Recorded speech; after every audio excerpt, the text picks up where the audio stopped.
Last night at 10:55 p.m., the fire department cleared the scene at 505 Bainbridge Street, Omaha Track. The scene was turned over to Omaha Track, who provided a fire watch for us on site through the remainder of the night. Fire crews spent approximately 21 and a half hours fighting the fire at this location. This incident is certainly the largest industrial fire in our community's history and one of the largest fires of this type that our area has experienced. Our mission from the beginning of the incident was to protect life safety, stabilize the incident, and conserve property. I'm glad to share that there were no injuries or fatalities in the fire operation. Fire crews were successfully able to protect the cottonseed warehouses that were directly adjacent to the fire site. During this extended operation, we were able to suppress the fire with the help of our mutual aid partners, La Crosse Fire, Onalaska Fire, Shelby Fire, and La Crescent Fire. All departments were a unified team. I'd like to express my thanks to our neighboring communities for supporting us and for working together so very effectively. Mutual aid is mutual, and we'll support them in their times of need too. I'd like to talk for a moment about what it means to be a community. In small communities, people wear many hats. All of our volunteer firefighters have other jobs, and we're grateful for the support of their employers and their service. We have town board members that are firefighters, firefighters that are involved in key civic organizations in our town, and wonderful groups of residents that support us. We have a very special community here in the town of Campbell. Through the entire incident, we had members of our community giving us food and water to keep up our energy so that we could keep up our fight. Neighboring businesses opened their doors to support our personnel on site for relief. It's in these moments you see what a community really is, and ours definitely stepped forward for us these last few days. In a way, these members of our community, they're our true Main Street. I'm proud to say that I'm part of the town of Campbell, and our fire department is proud to provide protection to French Island. So at this time, I'd be happy to take any questions that you have. I guess just to start off, how's everyone feeling this morning? I think we're all tired. Even though we were rotating crews, we did have members of our agency that wanted to stay until it was done. And so I think we're in good spirits, but it definitely felt good to get a little rest. Not sure if this will be known until there's more of an investigation, I suppose, but has there been a cause determined yet? So it's still under investigation. We're currently reviewing surveillance video that we've received from neighboring businesses. So we're hoping to be able to release something, but we're not ready to do that just yet. How did the weather affect how you guys fought it? You know, with the wind gusts that we had, it was a very wind-driven fire, which created turbulence and velocity in the fire itself. So it made the fire burn hotter and faster and spread faster.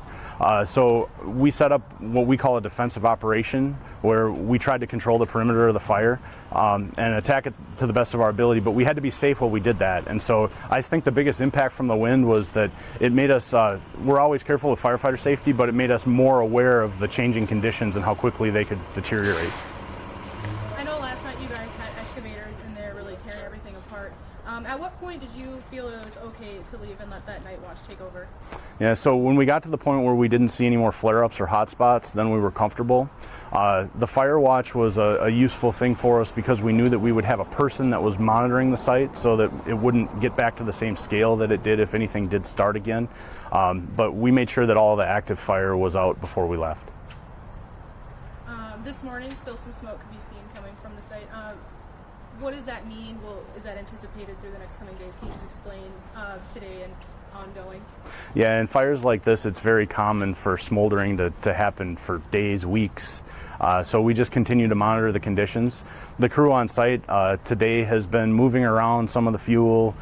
So, you know, they're trying to expose any areas where there could be continued issues, but it's all well within their capabilities to do that. And they've been using some of the water that remains on the site if they find things to, you know, kind of keep things wet and make sure that we're able to just continue to keep it where it is and not have a reflare. Is there any concern of it reigniting at this point? At this point, no, but the thing is, you know, smoldering, anytime you see smoke, there's potential, and so we will just continue to monitor the conditions, and we'll work with our partners at Omaha Track to keep an eye on it. What was your biggest concern while fighting this fire? So my biggest concern always is firefighter safety. And so I wanted to make sure that we left that day with everybody in the same condition that we came. Everybody could go home to their families at the end of the day. I'm happy to say we successfully did that. I also want to make sure that we can stabilize the incident as quickly as possible. It was a very large incident, and I think that all the crews worked very well together to do that.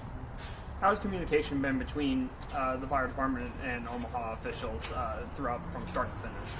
So initially in the incident, we were fighting a fire, but we hadn't heard anything from Omaha Track.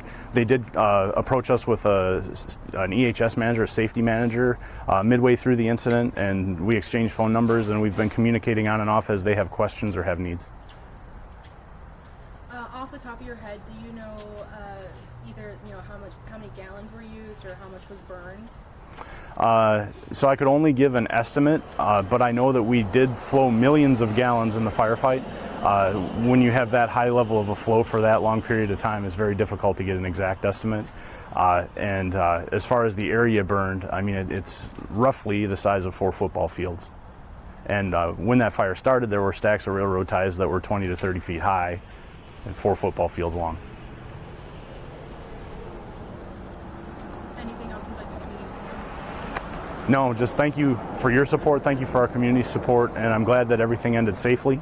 And I'm just, I over and over, I can't say it enough. I just express the gratitude of our community and this agency. Thank you so much. Thank you. Thank you, everybody. Oh, I would give an opportunity. Supervisor Wolford is also a firefighter, so if there's anything that he'd like to say. Well, thank you, Chief. Mostly for any questions. I mean, I just can't echo enough the response of the department and the job that Chief Melby has done.